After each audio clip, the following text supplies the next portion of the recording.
Hello दोस्तों, स्वागत है आपका हमारी नई वीडियो में। तो आज हम यहाँ मैथ्स का एक टॉपिक देखेंगे, रेखाएं एंड कोण यानी लाइन एंड एंगल।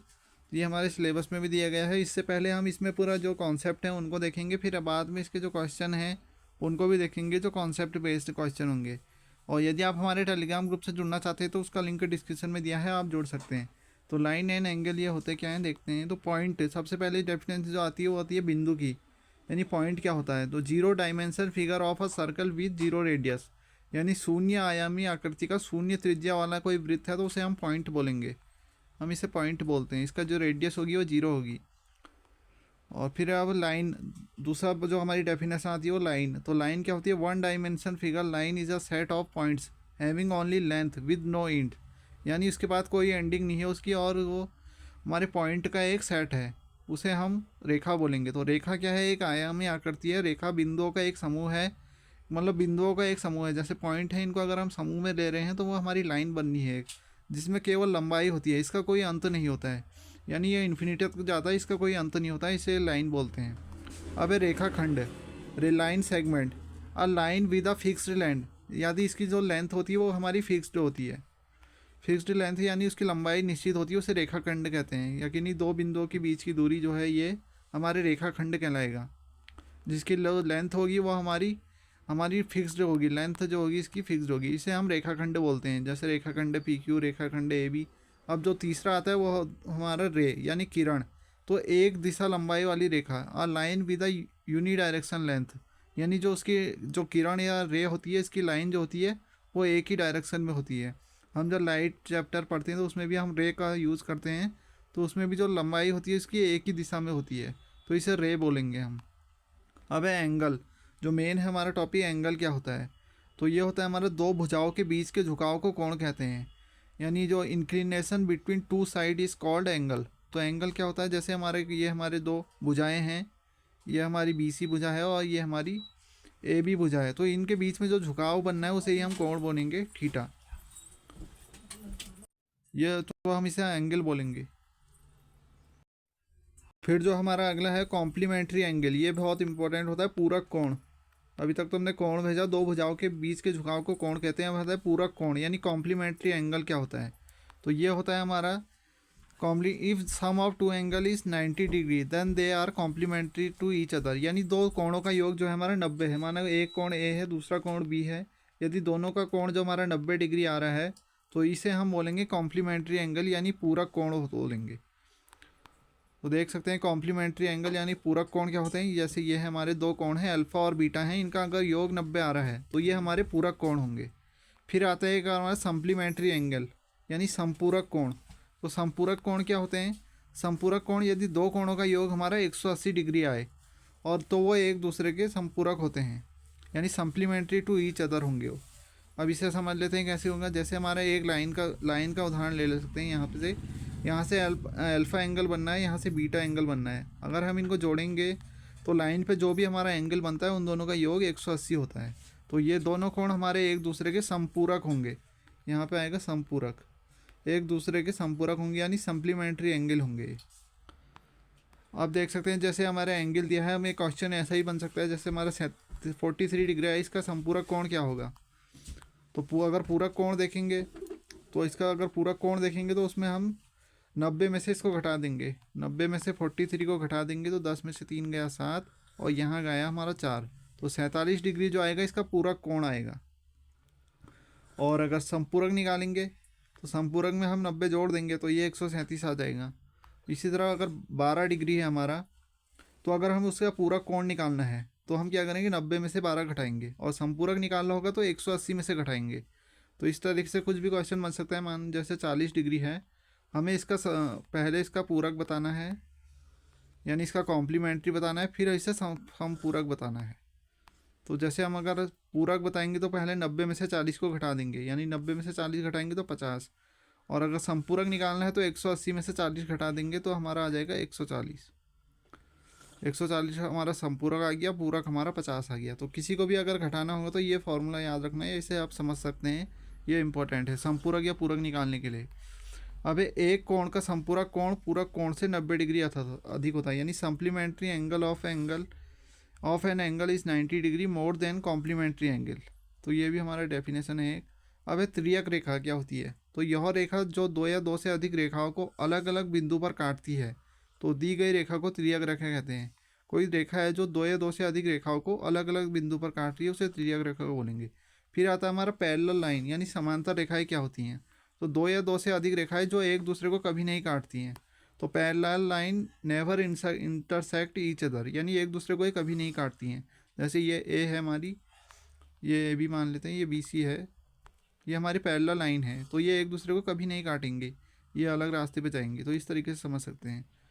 इसमें हम परपेंडिकुलर खींच सकते हैं। ये D L perpendicular parallel M दिखाएंगे। ये इस साइन हमारा पैरेलल को दिखाता है, यानी समांतर हैं। और यहाँ से हम दिखाएंगे तो ये है हमारा, ये डी जो है यहाँ परपेंडिकुलर है। अब जो मेन कॉन्सेप्ट आता है वो एंगल का आता है। यहाँ से बहुत क्वेश्चन बनने को देखते हैं। तो कॉरस्पॉन्डिंग एंगल यानी संगत कोण। तो संगत कोण जो होते हैं वो हमारे बराबर होते हैं। त्रियक रेखा जो द्वारा बने जो हमारे संगत कोण होते हैं ये बराबर होते हैं, यानी कॉरस्पॉन्डिंग एंगल इक्वल होते हैं। अब समझते हैं कॉरस्पॉन्डिंग एंगल होते क्या हैं। तो जैसे हम देखेंगे यहाँ एंगल 1 है, तो एंगल 1 जो होगा वो एंगल 5 के बराबर होगा। ये एंगल जो है ऐसे इस टाइम में देख लेते हैं, यह है। तो यहाँ पे माना एंगल 1 है, तो ये हमारे एंगल 5 के बराबर होगा। देख सकते हैं एंगल 1 एंगल 5 के बराबर। उसी तरह एंगल 4 जो होगा वो एंगल 8 के बराबर होगा। इसके नीचे 4 है तो इसके नीचे 8 होगा, तो ये 4 8 के बराबर होगा। देख सकते हैं 4 8 के बराबर होगा। फिर उसी तरह हम देखेंगे, सबको देख सकते हैं कि 2 जो है वो हमारा किसका कॉरस्पॉन्डिंग है, वो 6 का है, तो 2 बराबर 6 होगा। इसी तरह हम देखेंगे 3 किसके कॉरस्पॉन्डिंग है, 7 के है, तो 3 बराबर 7 होगा। तो यहाँ से डायरेक्ट क्वेश्चन बन सकता है। जैसे यहाँ पे अगर हम देखें इसकी वैल्यू 90 डिग्री दी है या 60 डिग्री दी है, तो दो के कॉरस्पॉन्डिंग जो 6 है ये भी हमारा 60 होगा। तो इस तरीके से समझते हैं। और इसी तरह 3 बराबर 7 होगा। अब आता है एकांतर कोण। तो अल्टरनेट एंगल भी हमारे बराबर होते हैं। एकांतर कोण क्या होंगे इनमें से, जो एंगल 3 और 5 है, यह हमारा इस तरीके से है, यह है। यहाँ पे हमारा एंगल 3 है और ये हमारा एंगल 5 है। तो जो हमारे एकांतर कोण होते हैं ये भी बराबर होते हैं। तो एंगल 3 बराबर 5 होगा। उसी तरह एंगल 4 बराबर 6 होगा।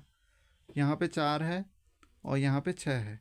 तो एकांतर कोण हमेशा बराबर होते हैं। एकांतर और संगतर कोण, इनकी आप स्क्रीनशॉट ले सकते हैं, यानी नोट कर सकते हैं। ये बहुत इंपॉर्टेंट टॉपिक यही होता है इसमें। और एंगल 4 + 5 बराबर 180 डिग्री, यानी जो सरल रेखा पर बने कोण होते हैं वो उनका योग भी 180 डिग्री होता है। और जो यहाँ से देखेंगे हम एकांतर कोण के, उससे देखेंगे तो 4 बराबर 5, 4 + 5 बराबर भी 180 होगा। उसी तरह 3 + 6 बराबर भी 180 होगा।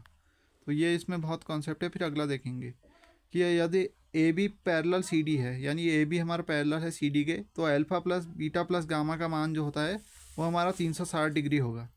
यहाँ पे मान लो अल्फ़ा कुछ दे देंगे, बीटा कुछ दे देंगे और गामा हमें निकालने को बोल देंगे। तो अल्फ़ा + बीटा + गामा बराबर हम लिख देंगे 360।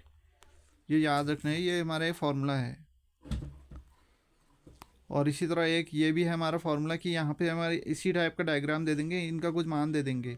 और बाहर का बी एंगल जो होता है वो अंदर के तीनों के योग के बराबर होता है।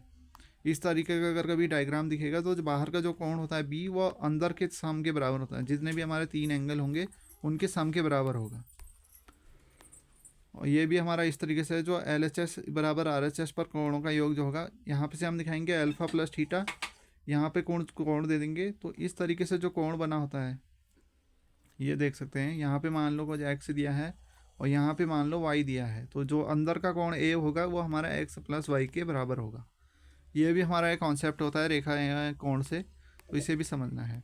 अब देखते हैं त्रिभुज के जो प्रकार होते हैं, इससे भी क्वेश्चन बनते हैं। तो ए triangle is a 3 side polygon that consist of 3 Yeats and 3 vertex, यानी एक त्रिभुज 3 भुजाओं का वाला बहुभुज है जिसमें 3 किनारे और 3 शीर्ष होते हैं। तो जिसमें हमारे 3 किनारे होंगे और 3 शीर्ष होंगे उसे हम त्रिभुज बोलेंगे। ये एक बंद वक्र होता है हमारा। तो इसमें देख सकते हैं 3 भुजाएं होनी चाहिए, 3 शीर्ष, 3 ऊंचाई, 3 कोण। ये हमारा ABC एक ट्रायंगल है। और त्रिभुज के जो तीनों अंतों कोणों का योग होता है वो हमारा A + B + C 180 डिग्री होता है। और जो त्रिभुज का एरिया होता है वो क्या होता है, 1/2 गुणा आधार गुणा ऊंचाई। इसमें देखेंगे हम A × H1, ए यह है हमारा, और H1 जो है ऊंचाई ये है। ये देख सकते हैं इस वाले त्रिभुज का क्षेत्रफल हमने ये निकाल दिया।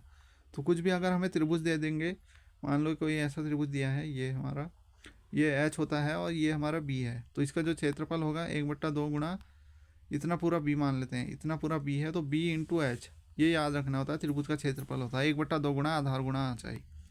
अब है त्रिभुज के प्रकार। तो टाइप ऑफ ट्रायंगल जो होते हैं, एक होते हैं बाई साइड और होते हैं बाई एंगल, यानी कोणों के आधार पर और भुजा के आधार पर। पहले देखेंगे हम भुजाओं के आधार पर यानी बाई साइड। तो एक पहला आता है समबाहु त्रिभुज यानी इक्विलैटरल ट्रायंगल, जिसकी जो तीनों भुजाएं होंगी वो बराबर होंगी। समबाहु त्रिभुज की तीनों भुजाएं बराबर होती हैं और इसके प्रत्येक कोण जो होगा वो 60 डिग्री का होगा और जो भुजा होगी वो तीनों की समान होती है, ये याद होना है। फिर हमारा समद्विबाहु त्रिभुज यानी आइसो स्केल्स ट्रायंगल यानी समद्विबाहु त्रिभुज, जिसकी दो भुजाएं बराबर होती हैं। तो ये भुजा और ये भुजा बराबर होती हैं और संगत कोण भी बराबर होते हैं, जिसके दो हमारी भुजा समान हो और दो कोण समान हो, तो ये समद्विबाहु त्रिभुज होता है। अब जो आता है हमारा विषमबाहु त्रिभुज, यानी जो हमारा जिसके तीनों भुजाएं बराबर असमान हो, यानी जिसके तीनों भुजाएं अलग अलग होंगी, जिसके तीन भुजाएं असमान हो, तीन असमान कोण हो, उसे हम विषमबाहु त्रिभुज बोलते हैं। अब है बाई एंगल, यानी कोणों के आधार पर देखेंगे तो है वह है हमारा एक्यूट एंगल ट्रायंगल यानी न्यून कोण त्रिभुज। तो न्यून कोण त्रिभुज जो होगा जिसके ऑल थ्री एंगल जो होंगे वो 90 डिग्री से छोटे होंगे, उसे हम न्यून कोण त्रिभुज बोलेंगे। फिर आता है समकोण त्रिभुज, जिसका जो एक कोण जो होगा वो होगा हमारा 90 degree, one angle is 90 degree, जैसे हमारा बी यहाँ 90 डिग्री और ए प्लस सी बराबर 90 डिग्री। तो दोनों के अलग कोण भी हम जानते हैं, त्रिभुज के तीनों अंतों कोणों का योग 180 है, एक हमारा 90 हो गया, तो दोनों का योग भी हमारा 90 होना चाहिए। तो ये हमारा राइट एंगल ट्रायंगल होता है। फिर हमारा होता है अधिक कोण त्रिभुज। तो अधिक कोण त्रिभुज में क्या होता है, वन एंगल जो होता है ग्रेटर देन 90 डिग्री, यानी एक कोण जो होगा 90 डिग्री से हमारा छोटा होगा, बड़ा होगा, सॉरी एक कोण बड़ा होगा तब हमारा वो अधिक कोण होगा त्रिभुज। ये देख सकते हैं इसमें ए बी जो होता है लार्जेस्ट एंगल है और बी सबसे बड़ा कोण है, और ए सी बराबर बी, हमारा ए सी बी के बराबर है, सबसे बड़ी भुजा है, और सी जो हमारी सबसे छोटा कोण है, सी सबसे छोटा कोण है और सी सबसे छोटी भुजा है। तो ये हमारे त्रिभुज के नियम होते हैं। तो इसमें ये त्रिभुज के कुछ नियम भी होते हैं, इनके संबंध है, जैसे एक्यूट एंगल ट्रायंगल यानी न्यून कोण त्रिभुज में क्या लगता है, जैसे हमारा सी अगर लार्जेस्ट है, एंगल सी हमारा सबसे बड़ा है, तो सबसे बड़ा कोण और जो सी होगा यही हमारी सबसे बड़ी भुजा भी होगी, तो सी भी जो हमारी भुजा होगी वो सबसे बड़ी होगी, ये हमारी भुजा सबसे बड़ी होगी और एंगल भी सबसे बड़ा है। तो और जो सी स्क्वायर होगा इसका जो स्क्वायर करेंगे वो लेस देन हमारा ए स्क्वायर प्लस बी स्क्वायर होना चाहिए, इसका जो स्क्वायर होगा वो लेस देन ए स्क्वायर प्लस बी स्क्वायर होगा। उसी तरह राइट एंगल ट्रायंगल, यहाँ हमारी पाइथागोरस लगती है, इसमें क्या बोलता है, जो हमारा कर्ण होता है सबसे बड़ा वाला वो दोनों के योग के बराबर होगा वर्गों के, तो सी स्क्वायर बराबर है ए स्क्वायर प्लस बी स्क्वायर। और इसमें क्या लगेगा, यहाँ हमारा जैसे उसमें लेस देन हो रहा था वैसे ही यहाँ हमारा सी अगर सबसे बड़ा कोण है, सी अगर सबसे बड़ा कोण है तो सी जो हमारी सबसे बड़ी भुजा भी होगी, और सी स्क्वायर जो यहाँ लगेगा वो लगेगा ए स्क्वायर प्लस बी स्क्वायर। जिस तरह पाइथागोरस लगता है उसमें इस तरह ग्रेटर देन लग जाएगा। और जो है हमारे कुछ पाइथागोरस ट्रिक होती हैं, इन्हें याद रखना चाहिए, तो इन्हें याद रखते हैं। कुछ ये पाइथागोरस ट्रिक होती हैं, जैसे हमारा 3 4 5 है, तो इसमें जो 5 होगा, 5 का स्क्वायर जो होगा ये 3 का स्क्वायर प्लस 4 के स्क्वायर के बराबर होगा, तो इनसे डायरेक्ट क्वेश्चन बनते हैं, इन्हें आप याद रख सकते हैं पाइथागोरस ट्रिक, इनकी स्क्रीनशॉट ले सकते हैं आप। फिर अब हमारे क्वेश्चन को देखेंगे जो हमने क्वेश्चन ऐड किए हैं इसमें। तो इसमें जैसे क्वेश्चन है कि a line joining two and points is called, यानी दो अंतों बिंदुओं को मिलाने वाली रेखाओं को क्या कहते हैं। तो अभी देखा था हमने जो दो हमारी जिनकी जो हमारी अगर डिस्टेंस फिक्स्ड होगी है तो उसे हम लाइन सेगमेंट यानी रेखाखंड बोलेंगे। पहली डेफिनेशन जो देखी थी वो रेखाखंड की है। अब फिर ये देखेंगे आकृति में निम्नलिखित में से कौन से संगत कोण युग्म है, यानी in the figure below which of the following are corresponding angle pair. तो कॉरस्पॉन्डिंग एंगल इसमें कौन से दिख रहे हैं हमें, तो देख सकते हैं कॉरस्पॉन्डिंग एंगल एक तो हमें दिख रहा है पी एंड डब्ल्यू, उसी तरह एक दिख रहा है आर एंड वाई। तो इस यहाँ ऑप्शन में जो हमें दिया है पी एंड डब्ल्यू, तो पी एंड डब्ल्यू बी वाला ऑप्शन जो होगा इसका सही होगा। ये देख सकते हैं हमने इसमें पूरे कॉरस्पॉन्डिंग एंगल, संगत कोण, एकांतर कोण जो सब देख लें, जैसे आर और एक्स एकांतर कोण है, तो इसे आप देख सकते हैं, आप पहले देख सकते हैं इसे। अब हमें यह दिया है कि यदि ए बी जो पैरेलल है सी डी, ये ए बी है, ये पैरेलल है हमारे सी डी के, E F perpendicular C D, कोई परपेंडिकुलर है ई एफ सी डी पर हमारा परपेंडिकुलर है, एंगल जी ई डी, जी ई और डी, ये वाला एंगल हमको दिया है 135। तो हमें ए जी ई के बारे में बताना है, ए जी ई यानी ये एंगल कितना होगा ये बताना है। तो हम इसमें देख लेते हैं, चूँकि जो जी ई है हमारी वो त्रियक रेखा है एक, जो जी ई है हमारी ये हमारी एक त्रियक रेखा है, और जी ई डी जो 135 दिया है, तो ये दोनों कोण जो होंगे ये हमारे 135 ही होगा। अगर ये हमारा 135 है तो ये भी हमारा 135 होगा। तो इससे हम निकाल देंगे कि ए जी ई होगा, ये भी हमारा 135 होगा। हमने पहले भी डेफिनेशन में देखा है ये, तो ये हमारा 135 होगा। फिर एक त्रिभुज का एक बाह्य कोण जो है 105 डिग्री है, और इसके दो आंतरिक सम्मुख कोण बराबर है, तो इनमें से प्रत्येक कोण का मान कितना होगा। तो इसे भी सॉल्व करते हैं हम, कैसे कह रहे हैं। तो ऐसे मान लीजिए कि जो आंतर का कोण है वो हमारा x डिग्री है, तो बाह्य कोण प्रयोग करके जो बाह्य कोण होता है ये आंतरिक विपरीत कोणों के योग के बराबर होता है। ये है हमारा त्रिभुज था जो ये है, ये हमारा बाह्य कोण है, और ये अंतर के दो कोण जो कह रहे हैं बराबर है कह रहा है। तो इसमें क्या लगा देंगे, जो 105 होगा हमारा ये दोनों अंतर कोणों के बराबर हो जाएगा। तो 2x बराबर हमारा 105 आ गया। तो x बराबर जो आ गया हमारा 52, और 52 सही है 1/2 डिग्री आ गया। ऐसा ही क्वेश्चन हमारे स्केलर के एग्ज़ाम में भी देखने को मिला है, तो आप इन्हें देख सकते हैं। फिर अगला क्वेश्चन देखेंगे आप कि एक त्रिभुज के कोण जो है 5:3:7 के अनुपात में है, तो ये त्रिभुज क्या हो सकता है। अब इसे हम देखेंगे कैसे सॉल्व करेंगे। हम जानते हैं कि त्रिभुज के तीनों अंतों कोणों का योग 180 होता है। तो 5x + 3x + 7x बराबर हम रख देंगे 180। 5 3 8 और इस 7 15, तो 15x बराबर हमारा आ जाएगा 180। देख सकते हैं 15x बराबर 180 आ गया। x बराबर आ गया 180/15 यानी कि 12। तो x की वैल्यू 12 आ गई। तो इस तरह 5x निकाल देंगे, एक एंगल हमारा 60 आ गया। इसी तरह 3x निकाल देंगे 36। इसी तरह 7x लगा देंगे 84। अब हम यहाँ देख रहे हैं, हमने जो ट्रायंगल की डेफिनेशन देखी थी कि हमारा कोई एक ऐसा ट्रायंगल है जिसके सभी कोण जो हैं वो हमारे <90 डिग्री हैं, तो इसे हम कैसा त्रिभुज बोलेंगे, न्यून कोण त्रिभुज। तो एन एक्यूट एंगल ट्रायंगल, तो इसे क्या बोलेंगे, न्यून कोण त्रिभुज। क्योंकि क्या हो रहा है, इसके जो एंगल हैं वो सभी एंगल जो है वो 90 डिग्री से छोटे हैं, तो इसलिए हमारा ये न्यून कोण त्रिभुज होगा। फिर हमें ये दी गई आकृति में पी ओ क्यू एक रेखा है, एक्स का मान ज्ञात कीजिए। पी ओ क्यू रेखा है, तो हमने पहले भी देखा है जो रेखा पर बने कोणों का योग होता है वो हमारा 180 डिग्री होता है। तो इनको हम सब 180 के इक्वल कर देंगे। 4x + 3x बराबर 180 कर देंगे। तो 7x + 40 बराबर 180, यानी 7x बराबर 180 - 40। 7x बराबर 140, 140 बराबर x बराबर 140/7, तो ये हमारा 20 आ गया। फिर आकृति में रेखा दिया गया है कि A B C D O पर प्रतिच्छेदित करती है। देख सकते हैं ये ए बी है हमारी, और सी डी, ए बी और सी डी है, ये सी डी है हमारी। ओ पर ये एक दूसरे को इंटरसेक्ट कर रही हैं, ठीक हो गया। और यदि ए ओ सी + बी ओ ई, ए ओ सी ये प्लस बी ओ ई ये हमको कितना दिया है, इन दोनों का योग 70 डिग्री दिया है।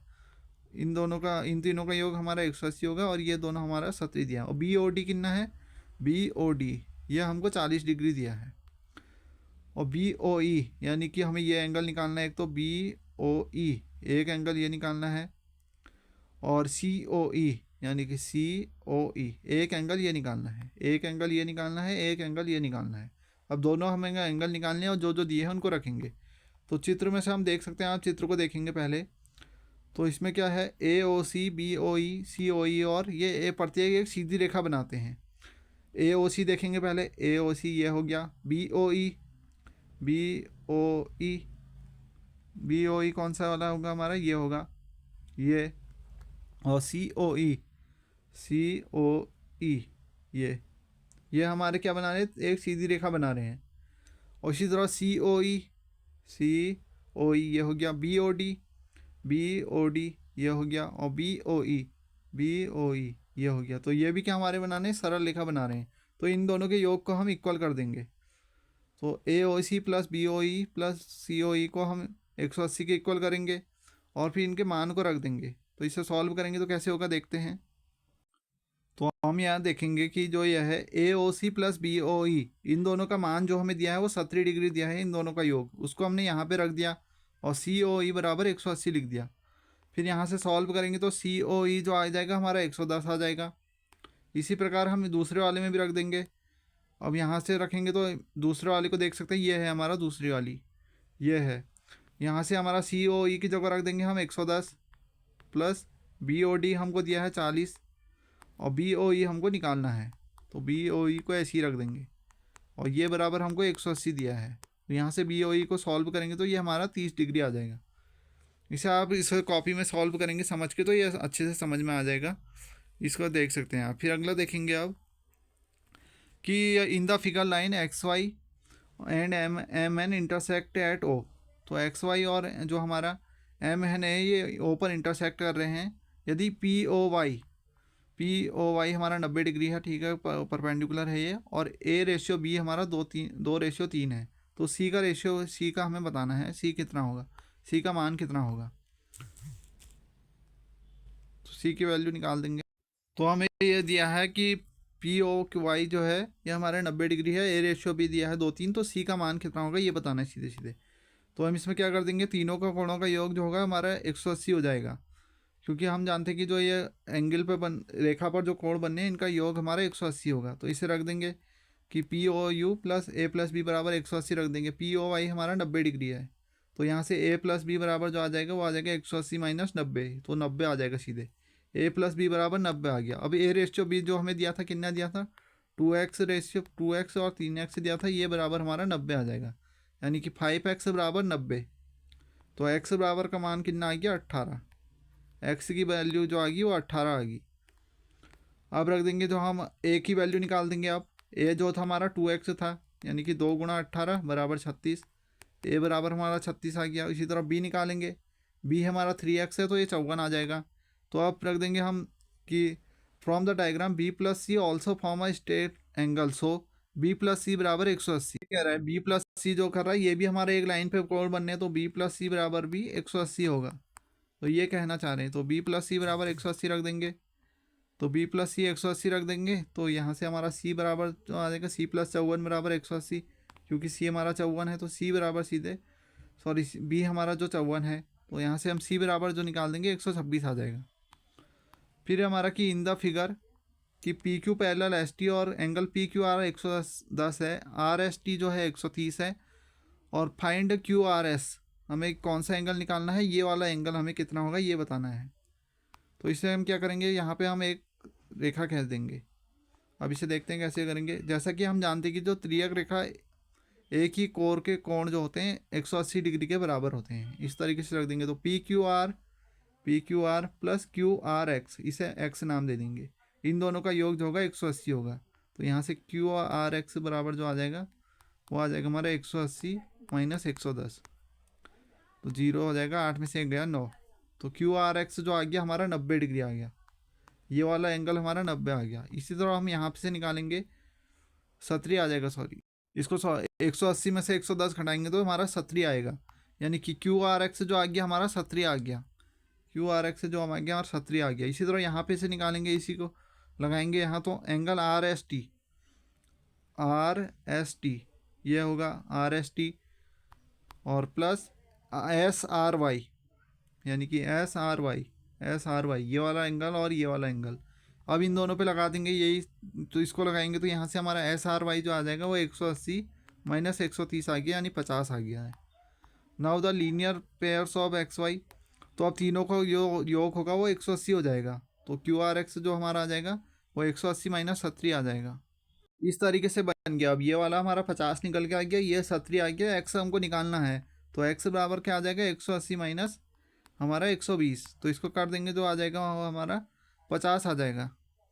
तो ये देख सकते हैं सिंपल जो डायग्राम बन के आएगा वो ऐसे आएगा, ये हमारा 70 आ जाएगा, ये 50 आ जाएगा और ये हमको निकालना है। तो इसे निकालेंगे तो x बराबर जो आ जाएगा 180 माइनस 120, तो 120 घटा देंगे तो 60 जो आएगा हमारा सही आंसर आएगा। फिर अगला है हमारा कि किसी कोण का माप उसके पूरक कोण के माप का 4 गुना है, तो कोण का मान कितना होगा, यानी कि the measure of an angle is 4 time measure of its supplement, find the angle.